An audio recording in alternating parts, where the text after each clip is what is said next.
Hi, Saima. Hi Maureen, what are you up to? Oh, I have been working on some resources to help people understand point-of-care early infant diagnosis. I've heard about that, but why is it important? Early infant diagnosis is so important, Saima, and we need to make sure everyone knows about it. We sometimes just call it EID. It's when we test babies for HIV so we can put those that test positive on treatment as early as possible. When infants living with HIV are not treated, the disease progresses quickly. Without treatment, up to 50% of children living with HIV die before their second birthday. That is shocking. Yes. Untreated infants are particularly vulnerable to HIV transmission in the first 3 months of their life. So to have the best chance of survival, they need to be tested and started on treatment as soon as possible after infection occurs. So what exactly is POCAID? POCAID stands for Point of Care Early Infant Diagnosis. It is a test done at the health facility using a simple machine that looks like this. A blood sample is taken from the baby, put in the machine, and the test results are usually returned to the parent or caregiver on the same day. That's great. I didn't realize it could be that fast. So what are the other resources you've been making? The global network of people living with HIV have been working together with UNICEF to develop something called a strategic framework for community-based organizations.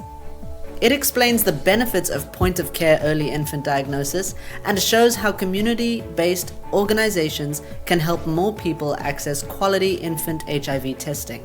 So what is the framework for?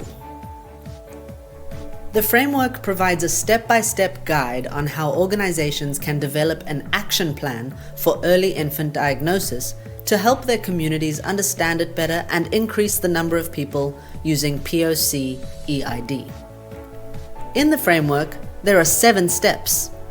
Step 1. Define your goal. This should describe what you are hoping to achieve through this work. Step 2. Assess the situation. This is about finding out about HIV testing for babies in your country. Step 3. Consider your capacity. This is deciding on the resources you will need. This could involve staff or volunteers or fundraising for specific work. Step 4. Choose your audience. This is about deciding where you can have the most impact and then choosing who to target with your messages. Step 5. Identifying specific objectives. These are short-term outcomes that you hope to achieve that will bring you nearer to your overall long-term goal. Step 6. Create an action plan. This includes the specific activities you are going to carry out. Step 7. Implement, monitor, and evaluate. This is about continuously keeping track of the activities that you have completed to make sure that you are sticking to your plan. That sounds really practical and it looks so user-friendly. Yes, it is. And we have also created a resource pack to support this framework. What's in the resource pack? There are lots of different things. We have an advocate's fact sheet, which is designed to encourage people to take their babies for HIV testing. There is also a tool for caregivers, which answers the questions people often ask about HIV testing for babies, which may encourage them to take their children for a test. There is a job aid, which is designed for anyone who regularly talks to, meets with, and supports communities affected by HIV. It explains how new technology makes it possible to produce test results more quickly, even diagnosing babies in the first few weeks of life. This is amazing. So many resources.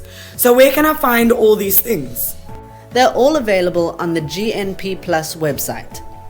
You need to tell everyone you know about the resources, Saima, and if people want to find out more, they can get in touch with GNP Plus at infognp@gnpplus.net. Awesome!